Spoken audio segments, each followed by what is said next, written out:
오늘 저는 로마서 강의 세 번째인데요. 심판은 있다. 시작. 심판은 있다 하는 제목으로 은혜를 나누겠습니다. 우리 예수 믿는 사람과 안 믿는 사람의 가장 큰 차이 중에 하나가 임종시에 나타납니다. 믿지 않은 사람은 죽음을 굉장히 두려워합니다. 그래서 죽음을 인정하지 않으려고 하고 어떻게 해서든지 생명을 연장하려고 안간힘을 쓰죠. 그렇지만 우리 믿는 크리스찬은요, 이 임종 자리에서 정말 편안하게 죽음을 기다리고 준비를 합니다. 왜? 죽음은 절망이 아니고, 죽음은 끝이 아니고, 진짜 인생의 시작이 바로 죽음이라는 것을 알기 때문이죠.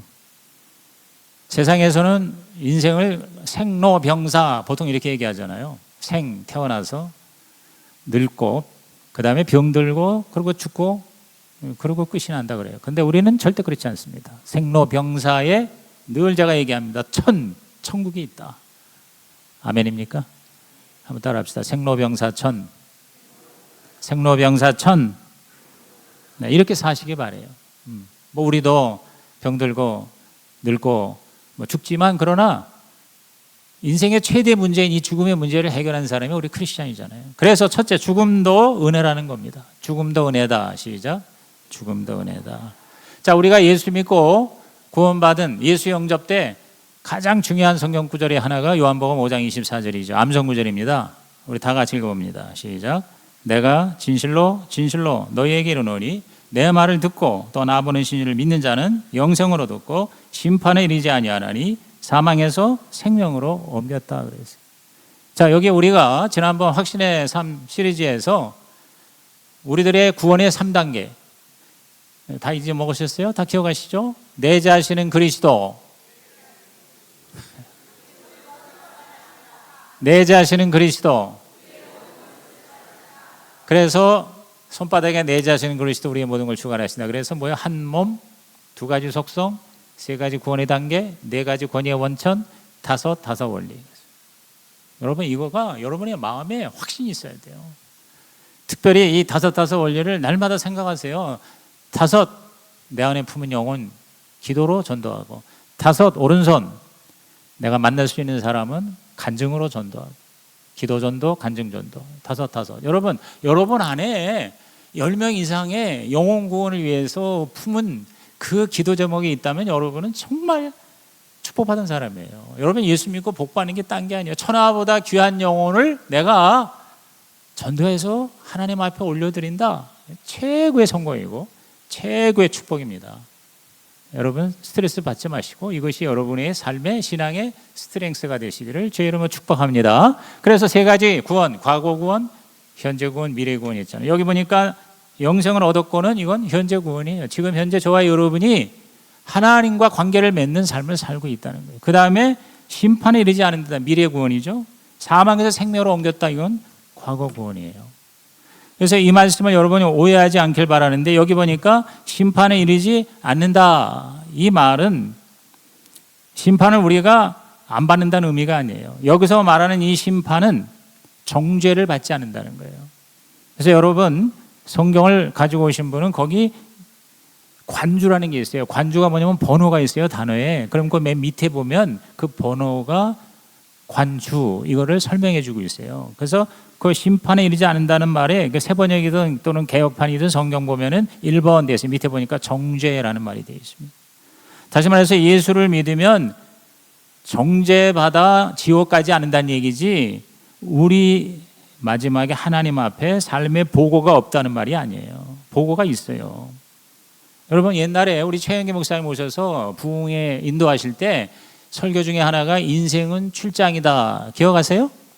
그래서 마치 출장 가면 일 잘하고 나중에 와서 출장한 거에 대한 업무 보고 하잖아요. 마찬가지로 우리도 하나님이 이 세상에 출장 보냈다. 혹은 여행을 보냈다. 그래서 나그네로서 이 땅에 잠시 살면서 하나님이 우리를 이 땅에 보내신 목적을 다 이룬 걸 나중에 하나님 앞에 보고하는 시간이 반드시 있을 것이라는 겁니다. 성경에 그런 얘기가 얼마나 많이 있는지 몰라요. 히브리서 9장 27절이 대표적인 거거든요. 한 번 죽는 것은 사람에게 정해진 것이요, 그 후에는 뭐가 있다고요? 심판이 있다고 그랬어요. 아니 아까는 심판에 이르지 않는다고 그랬는데 여기 또 심판이 있다고 그랬어요. 그 말은 뭐냐? 저와 여러분은요, 백보자 심판은 면제받아요. 백보자라는 말이 뭐냐면 100개의 보자가 아니고 흰 보자를 말하는 거예요. 흰 백자입니다. 이건 뭐냐? 바로 지옥에 가는 심판이 바로 백보자 심판이에요. 예수 믿으면 이건 예수님께서 이미 모든 죄에 대한 형벌을 십자가에서 받으셨기 때문에 그거를 붙들고 있는 자에게는 이 백보자 심판은 면제받아요. 근데 우리에게 어떤 심판이 있냐? 바로 하나님이 저와 여러분에게 상을 주시기 위한 상급 심판이라는 게 있어요. 공력 심판이라고도 합니다. 자, 오늘 본문에 2장 16절 보시죠. 곧 나의 복음에 이른 바와 같이 하나님이 예수 그리스도로 말미암아 사람들의 은밀한 것을 심판하시는 그날이라 그랬어요. 자, 우리 복음, 바울이 전한 복음 안에 뭐가 있어요? 심판이라는 말이 있어요. 그러니까 우리 그리스도인도 심판을 받는다는 거예요. 그 심판에 대해서 고린도서에 또 이렇게 표현하고 있습니다. 고린도서 5장 10절 우리 다 같이 읽어볼까요? 이는 우리가 다 반드시 그리스도의 심판대 앞에 나타나게 되어 각각 선악간에 그 몸으로 행한 것을 따라 받으려 함이라 그랬어요. 자, 여기 우리가 누구예요? 우리요. 예수 믿는 사람이에요. 고린도 교회 성도예요. 교회가 예수 믿는 사람이 다 예외 없어요. 반드시 그리스도의 심판대 앞에 서게 된다고 그랬어요. 이게 바로 크리스찬도 나중에 하나님 앞에 평가받는 자리가 있다. 그걸 우리는 공력 심판 혹은 상급 심판이라고 그래요. 지옥 가는 심판이 아니고 하나님 앞에 어떻게 살았는가에 대해서 우리가 하나님 앞에 보고하는 자리가 있을 것이다. 그래서 우리는 십자가의 은혜로 다 용서받아서 지옥 가지 않습니다. 오늘 죽어도 여러분 천국 갈 걸 믿으십니까? 왜? 예수님께서 우리의 모든 죄값을 치르셨기 때문에. 그런데 주님 위해서 또는 하나님은 우리를 이 땅에 보내신 목적을 이루기 위해서 어떻게 살았는가에 대해서 나중에 평가를 받는 자리가 부끄러운 자리가 되지 아니하고 영광스러운 자리가 되기를 우리 하나님은 원하신다는 것이죠. 그게 오늘 메시지의 핵심이에요. 여러분, 심판이 없다면 좋을 것 같지만 오히려 안 좋아요. 예를 들어서 이 세상에 심판이 없다면 이 세상이 어떻게 될까요? 그야말로 엉망진창이 될 겁니다. 한 국가도 법이 있고 법을 어긴 사람에 대해서 어떤 재판, 심판이 만약에 없다면 그 나라가 유지가 되겠나요? 무법천지가 결코 좋은 세상이 아니죠. 다시 말해서 심판이 있으므로 우리 삶에 대해서 우리가 어떻게 해요? 책임감 있게 사는 거예요. 그렇죠? 그렇기 때문에 그런 의미에서도 심판이 오히려 은혜라는 거예요. 심판이 있기 때문에 우리가 제대로 살 수가 있는 거죠. 이해가 되시면 끄떡끄떡이라도 하시기 바랍니다. 어렵지 않죠? 그러니까 여러분, 법이 있고 그 다음에 그 법에 대한 제재가 있다는 거는요, 모든 사람을 위한 거예요. 그래서 선진국일수록 좋은 법이 있고 그 다음에 그 법을 잘 지키는 나라가 잘 사는 나라죠. 그죠? 법이 없고 지멋대로 권력 잡은 사람이 독재하고, 법이 있어도 그걸 우습게 여기고 돈 있는 사람, 권력 있는 사람 법을 안 지켜도 된다, 그런 나라가 후진국이죠. 그죠? 그래서 우리 대한민국이 잘 살기 위해서는 좋은 법이 제정이 돼야 되고 그 법을 잘 지켜야 되고, 그렇죠? 법 앞에 평등해야 되고, 그건 아주 상식 중에 상식이죠. 근데 하나님 나라도 마찬가지라는 거죠. 하나님도 하나님의 법을 지키는 자에게 복을 주시고 법을 지키지 않은 자에게는 거기에 대한 대가를 물으신다는 거죠. 그런 면에서 여러분, 율법이 우리에게 은혜가 된다는 거예요. 율법이든 은혜든 하나님은 저와 여러분을 위해서 그걸 우리에게 주시는 거지, 우리를 안 좋게 하게 주시는 건 하나도 없다.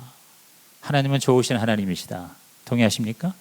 그러니까 모든 하나님이 정하신 것은 무조건 다 선하고 좋다라고 여러분이 어떻게 돼요? 인정하고 받아들여야 돼요. 그게 바로 하나님을 믿는다는 의미예요. 하나님은 하나님이기 때문에 내가 이해가 되지 않아도 도대체가 이게 하나님이 이럴 수 있어? 라는 것도 내가 이해가 되지 않을 뿐이지 하나님이 잘못된 게 아니다. 이렇게 여러분이 그렇게 선언을 해야 그게 하나님을 하나님으로 믿는 것이 되는 거예요. 내 생각, 내 잣대, 내 어떤 판단에 의해서 하나님이 왔다 갔다 하는 하나님은 그 성경의 하나님이 아니라는 거죠. 그런 면에서 오늘 심판이 있다는 말이 제목만 봐도 약간 좀 뭔가 부담이 될지 모르지만 절대 부담이 아닙니다. 오늘 하나님께서 저와 여러분에게 복 주시기 위해서 오늘 하나님의 말씀을 우리에게 주실 줄로 믿습니다. 그러니까 여러분이 열린 마음으로 받아들이시고 그 말씀대로 결단하고 헌신하면 우리의 삶이 하나님이 주관하시는 하나님 나라 천국이 될 줄로 믿습니다. 자, 그러면 우리가 부끄럽고 수치스러운 마지막 심판이나 구원이 되지 않고 영광스러운 구원이 되고 마지막이 되기 위해서는 어떻게 해야 되느냐, 세 가지를 정리해서 말씀드릴게요. 본문에 의해서. 첫째, 죄를 찾아서 고백하라는 거예요. 죄를 찾아서 고백하라는 겁니다. 여러분, 우리가 예수를 믿는다고 죄를 안 지을 수는 없잖아요. 다 지을 수밖에 없어요. 아주 의도적으로 죄를 짓는 사람은 없겠죠. 구원받은 사람이. 그러나 우리 연약해서 또 실수해서 또 어떤 욕심에 이끌려서 죄를 지을 수가 있어요. 그런데 해결책이 있다는 게 얼마나 감사합니까? 내가 죄인이고 또 내 죄 지은 걸 있는 그대로 자백하고 회개하면 그 죄에서 용서를 받고 사함을 받는다. 그렇게 하나님은 우리에게 은혜를 허락해 주셨어요. 그래서 요한일서 1장 9절, 이것도 암송 구절이죠. 만일 우리가 우리 죄를 자백하면 그는 미쁘시고 의로우사 우리 죄를 사하시며 우리를 모든 불의에서 깨끗하게 하실 것이요. 얼마나 다행입니까? 우리가 심판받을 때 당황하거나 부끄럽지 않기 위해서는 여러분께서 미리미리 모든 지은 죄를 어떻게 해요? 고백하면 돼요. 회개하면 돼요. 고백된 죄는 더 이상 하나님이 기억하지 않으세요. 히브리서 8장 12절에 뭐라고 했습니까? 내가 그들의 불의를 긍휼히 여기고 그들의 죄를 다시는 기억하지 아니하리라 그랬어요. 그러므로 여러분께서는 어떻게 보면 거룩한 죄책감이 우리에게 사실은 축복입니다. 병적인 죄책감은 안 좋은 거예요. 여러분이 하나님께 기도해서 용서 받았음에도 불구하고 자꾸 또 그거 가지고 괴로워하고 그러면요, 하나님이 기뻐하지 않으세요. 일단은 하나님께 진심으로 회개했으면 하나님 다 용서해 주십니다. 하나님이 기억도 안 하신대. 그래서 우리가 그 새로운 삶에서 공부하신 분 기억나세요? 자꾸 그 똑같은 죄를 반복해서 짓고는 하나님 제가 또 죄를 지었습니다. 그랬더니 하나님 뭐라 하냐면 또라니, 그렇게 얘기했다는 거 아니야. 아니 또라니, 나는 처음인데. 이전에 자기가 지은 죄를 와가지고 또 하나님께 고백하면서 하나님 또 죄를 지었어요. 그랬더니 하나님이 또라니 그래요. 무슨 얘기예요? 하나님은 한 번 하나님 앞에 회개한 죄는 기억하지 않는다 그랬어요. 그러나 우리가 거룩한 죄책감은 우리 생활에, 신앙에 굉장히 도움이 됩니다. 그래서 저와 여러분이 이 죄에 대해서 민감한 반응을 하는 거, 이거 성령의 역사입니다. 여러분, 성령이 하시는 일이 뭔지 아세요? 죄를 어떻게 해요? 책망하신다고 그랬어요. 죄에 대하여, 의에 대하여, 심판에 대하여 책망하신다라고 예수님께서 보혜사 성령님을 보내주신다 그러면서 말씀하셨죠. 그렇기 때문에 저와 여러분이 내가 지은 죄를 느낀다는 것은 굉장한 축복입니다. 그러면 그걸 가지고 하나님 앞에 나와서 여러분이 회개하면 되는 거예요. 그런데 죄가 없다고 느낀단 말이에요. 그러면 자백도 안 하게 되고, 자백하지 않으니까 용서를 못 받는 거잖아요. 여러분, 우리가 죄가 없다고 느끼는지 아닌지 어떻게 알 수 있는지 아세요? 이게 자꾸 남을 정죄하는 사람이 사실은 자기가 그와 똑같은 죄를 짓고 있다는 것을 증거해 주고 있습니다. 로마의 유대 그리스도인들이 있었는데 그들이 그 유대적인 그런 관점을 가지고 자꾸 그 이방인들이 짓는 죄를 자꾸 이렇게 지적질을 한 것 같아요. 그래서 바울이 이 2장 초반에 남을 심판하고 정죄하는 사람들에게 결국 자기를 스스로 정죄하는 것이라고 경고를 합니다. 자, 2장 1절 2절 보세요. 그러므로 남을 판단하는 사람아, 누구를 막론하고 내가 핑계하지 못할 것은 남을 판단하는 것으로 내가 너를 정죄함이니 판단하는 내가 같은 일을 행함이니라. 이런 일을 행하는 자에게 하나님의 심판이 진리대로 되는 줄 우리가 아노라 그랬어요. 그럼 나는 죄가 없는데 자꾸 다른 사람 죄가 눈에 띈다. 그건 자기 착각이죠. 자꾸 남의 죄는 눈에 들어오는데 자기의 죄는 못 보는 사람들이 있어요. 여러분, 이런 사람들 정말 영적으로 깨워야 됩니다. 남의 잘못을 자꾸 지적질 잘하는 사람일수록 사실은 자기가 똑같은 짓을 하고 있다는 것을 의식하지 않고 인정하지 않는 경향이 굉장히 큽니다. 남의 죄는 크게 보이고 내 죄는 작게 보이거나 또 없다고 생각하는 거죠. 뭐 예를 들어서 막 주장하는 거, 이런 거를 그건 남에게 고집이라고 그러고 자기는 신념으로 보는 사람이 있잖아요. 그 다음에 굉장히 이렇게 안 쓰는 걸 가지고 다른 사람은 인색하다고 그러는데 자기는 절약으로 생각하는 경우가 있어요. 흔히 말하는 내로남불이잖아요. 그죠? 그러니까 자기에게도 현찮은 사람이 아주 담대하게 용기를 가지고 남을 지적을 하고 비판하고 정죄하는 사람, 하나님 보시기에 얼마나 어이가 없겠어요. 그죠? 그래서 내가 죄가 없다고 하는 거는 하나님 앞에 거짓말하는 거라고 요한일서 1장 8절에 얘기하셨어요. 만일 우리가 죄가 없다고 말하면 스스로 속이고 또 진리가 우리 속에 있지 아니할 것이다 그랬어요. 그래서 저와 여러분이 우리 자신의 죄를 깨닫는 그리고 회개하는 것을 여러분 신앙생활의 중요한 습관으로 삼는 것, 굉장한 영적인 축복입니다. 예를 들어서 남의 그 비난에 여러분이 이렇게 열내고 그 다음에 거기에 대해서 싸우자고 하지 마시고 귀를 기울이세요. 좀 억울한 말을 들을 때에도 자신을 돌아보는 기회로 삼는다면, 아, 내가 이런 얘기를 듣는 건 그래도 뭔가 나에게 부정한 게 있는가 보다 이렇게 생각하고 좀 화가 나고 속상하지만 하나님 앞에 그 다른 사람이 나를 비난하고 정죄하는 것을 가지고 와서 엎드려서 말씀과 기도의 거울에 비추어 보는 사람에게 복이 있나니, 여러분 그 영혼이 맑아지고 성령으로 계속 충만하게 될 줄로 믿는 것입니다. 사실 이게 참 쉬운 게 아니에요. 내가 별로 잘못한 것도 없는데 누가 나 자꾸 비난 비평하면요 화가 나잖아요. 뭐 멀리 갈 것도 없어. 우리 부부간에도 보면은 자꾸 아내가 이렇게 자꾸 잔소리를 해. 그러면 할렐루야 감사합니다 하는 사람 별로 없습니다. 저도 자꾸 이렇게 뭐라 그러면 특히나 들을 만한 걸 들으면 좀 그래도 괜찮겠는데 별로 내가 볼 때 잘못한 것도 없는데 자기 생각이고 자기도 현찮은데 자꾸 나한테 얘기한다 그러면 뭐요? 화가 나죠. 내가 이렇게 화를 냈다는 게 아니라 그렇게 날 수도 있다 이 말이에요. 근데 오늘 말씀이 뭐냐면 그럴 때 아 그래 내가 뭔가 좀 부정한 게 있지 하고 자기를 성찰하는 사람, 그런 사람이 뭐냐, 하나님이 복 주시는 사람이다.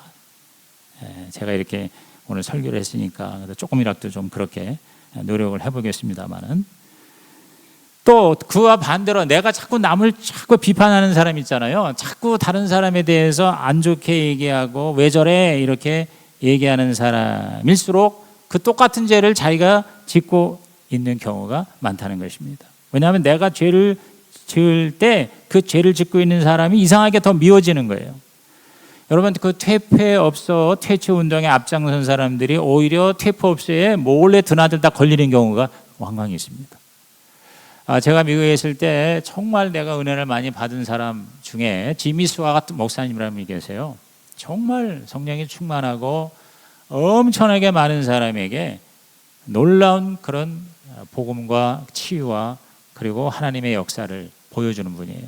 제가 생각할 때는 빌리 그레함 목사님보다 훨씬 더 크게 쓰임을 받을 수 있었던 분입니다. 목회도 아주 뭐 10,000명, 20,000명 목회를 하시고, 그리고 이 크루세이더라고 그래서 이제 그 집회 있잖아요. 그 집회할 때 보면은요. 그리고 이분이 원래 그 가수 출신에다가 이 피아노 치면서 이 복음성가를 부르면은요. 그냥 뭐 다들 감동으로 쓰러져요. 그러면서 강하게 이 메시지가 얼마나 파워풀한지 그 말씀에 다들 그냥 엄청나게 회개하고 그냥 꼬꾸라지고 그러는 분이에요. 우리나라에는 별로 안 알려졌는데 이 제3세계 뭐 남미라든가 미국은 물론 그리고 아프리카 이런 쪽에 수천 수만 명 수십만 명 모이는 그런 크루세이드 집회에서 대단한 그런 역사를 하시던 분이거든요. 근데 이분이 특별히 뭘 강하게 메시지를 전했냐면 이 성적인 타락에 대해서, 그래서 뭐 플레이보이나 펜트하우스나 이런 것들에 대해서 얼마나 저주를 그냥 막 쏟아내고, 그 다음에 그렇게 성적으로 난잡한 것에 대해서 그렇게 강렬하게 지적을 하던 그런 분이거든요. 그런 강대상에서 이게 책을 흔들면서 이렇게 막 해대면 사람들이 거기에 대해서 막 회개하고 막 역사가 일어나는데, 글쎄 그분이 몰래 그렇게 지적을 하는 그 죄를 자기가 짓고 있었다는 거예요. 창녀에게 돈을 주면서 그것도 습관적으로 일주일에 한두 번씩 가서 몰래 변장을 하고, 그러다가 이제 나중에 그것이 걸려가지고 하루아침에 그 모든 사역이 무너지는데요. 그 교회도, 그리고 그 모든 해외 집회도 한순간에 날아가더라고요. 그래서 제가 그걸 보고 얼마나 마음이 안타까운지 몰라요. 그러면서 거기서 이 말씀 내가 이해가 되더라고요. 자꾸 어떤 사람의 구체적인 죄를 지적하는 사람일수록 자기가 그 죄를 짓고 있는 경우가 왕왕 있다는 것이죠. 그렇기 때문에 우리는 자기 죄를 찾아서 성찰하는 그런 시간이 필요합니다. 일주일에 한 번 정도는 여러분이 하나님 앞에서 겉으로 나타나는 것보다도 숨은 마음속의 동기 있잖아요. 하나님은 그 마음속 깊은 동기까지도 다 헤아리세요. 그걸 가지고 나중에 하나님께서 우리를 평가하신다고 그랬거든요. 그러니까 세상 사람이 볼 적에는 굉장한 것 같아도 하나님 앞에서는 부끄러운 일이 될 수도 있다는 거죠.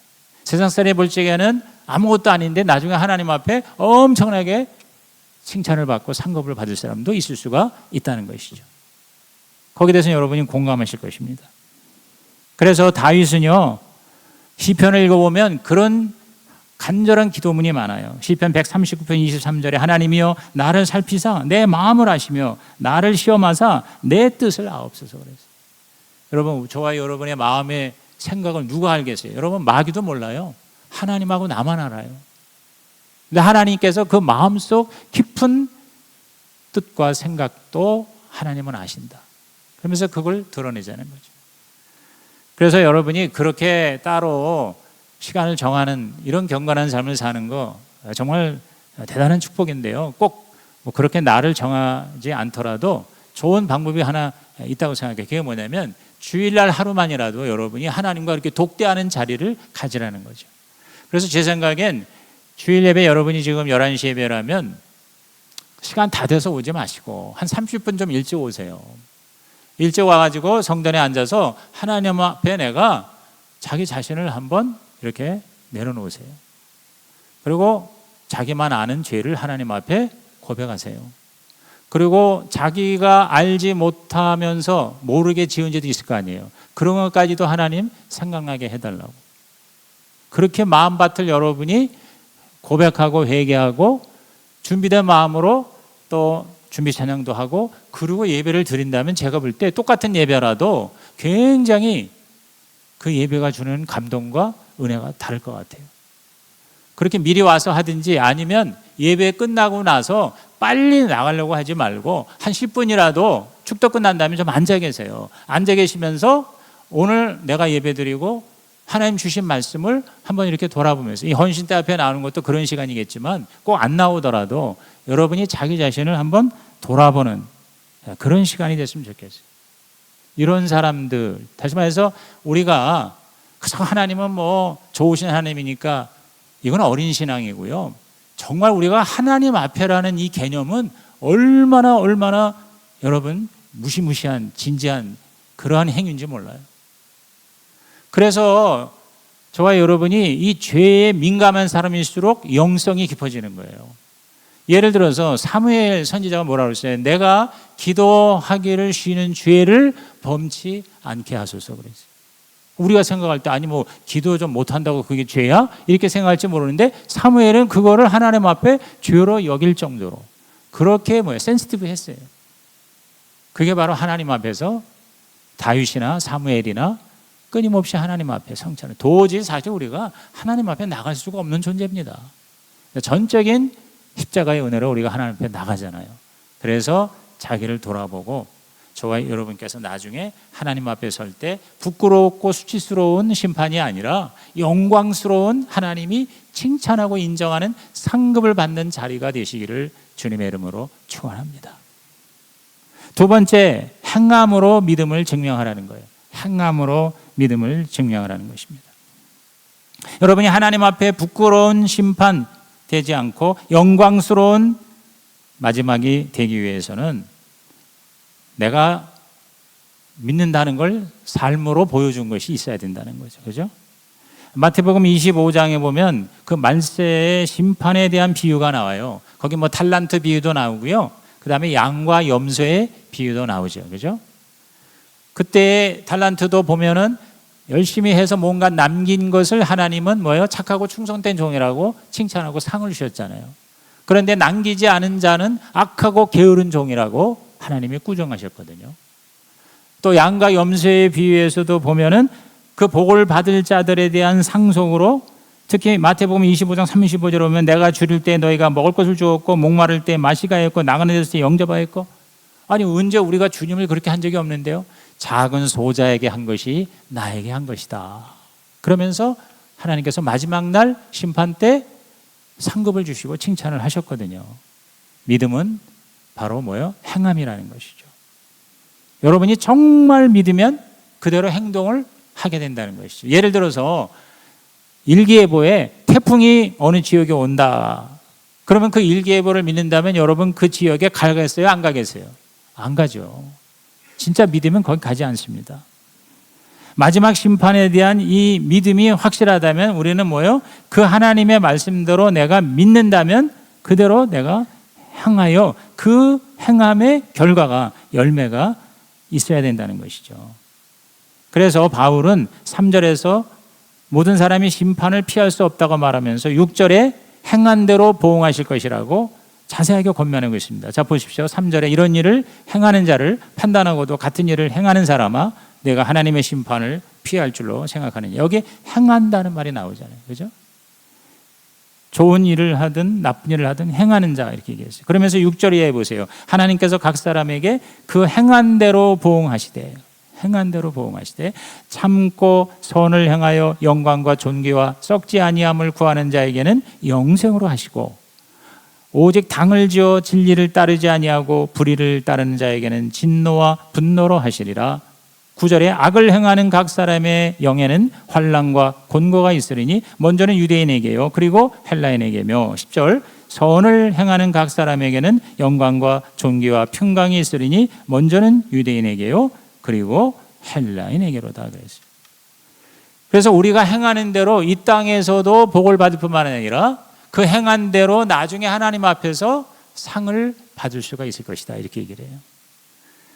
그래서 간단히 말한다면 저와 여러분께서 어떻게 사느냐, 그러니까 믿기 전에는 오직 하나님의 은혜를 받아들이기만 하면 돼요. 그래서 믿음으로입니다. 그런데 믿고 난 다음에 저와 여러분이 구원받은 다음에는 그 믿음으로의 하나가 또 따라가야 됩니다. 그게 바로 행함으로예요. 그래서 믿음과 순종, 시작, 믿음과 순종이 되는 것이죠. 그래서 사실은 예수 믿고 난 다음부터는요 행동의 행동, 행함으로 모든 것이 하나님 앞에 평가가 된다는 것입니다. 믿는다는 건 단순한 지적인 동의가 아니고 입으로 믿습니다라고 시인하는 것 이상이라는 것이죠. 우리의 삶의 뭔가 행동으로 나타나야 된다. 다시 말해서 삶이 달라져야 된다. 여러분의 신앙생활에 조금씩 자꾸 변화되고 달라지는 행위가 있을 때 그때 우리는 하나님 앞에 부끄럽지 않은 영광스러운 마지막이 될 수가 있다는 것입니다. 동의하시면 아멘 하시기 바랍니다. 그래서 여러분의 삶의 구체적인 변화의 삶이 있어야 된다.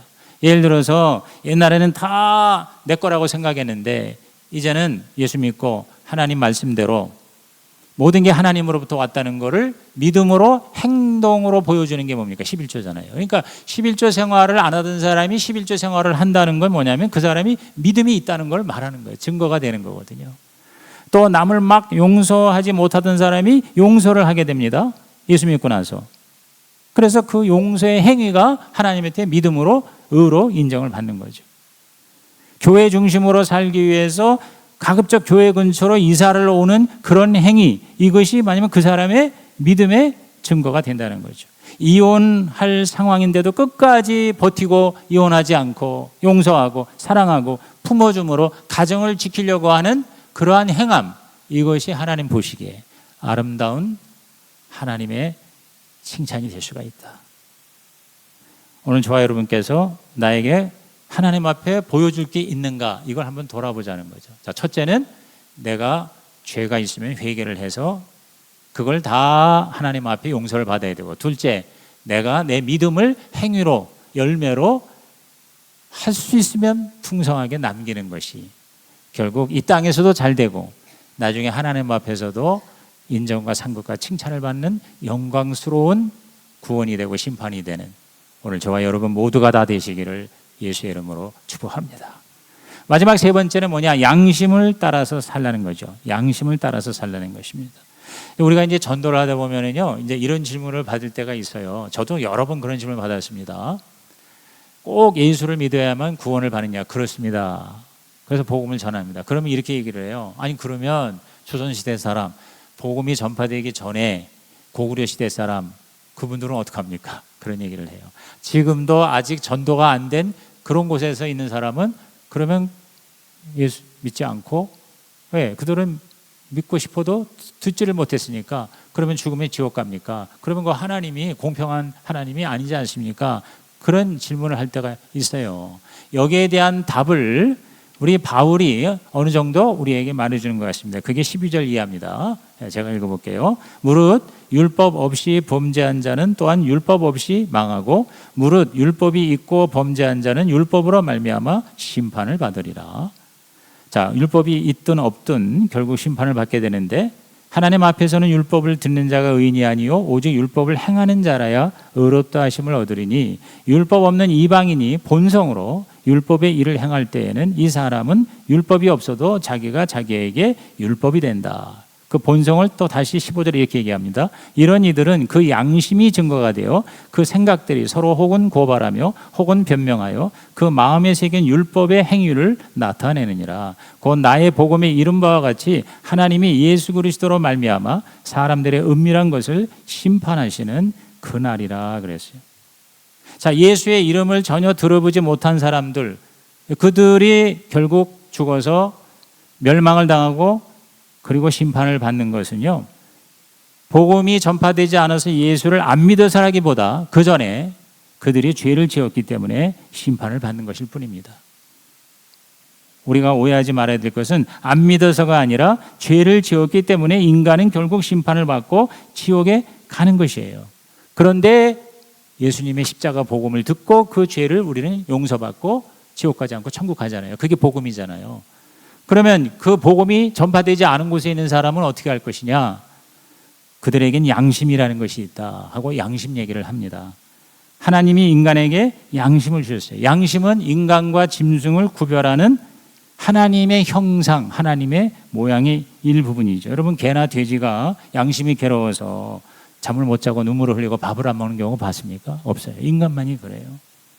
물론 양심이 절대적인 것은 아닙니다. 시대와 문화와 상황에 따라서 개인적으로 또 다를 수가 있어요. 그러나 기본적인 양심은 하나님께서 주셨어요. 근데 워낙 죄악에 관영하는 시대나 또 그러한 장소에는 이 양심이 마비되는 경우가 있습니다. 그걸 보통 성경은 화인 맞은 양심이라고 그럽니다. 작동이 멈춘 양심이라고 해요.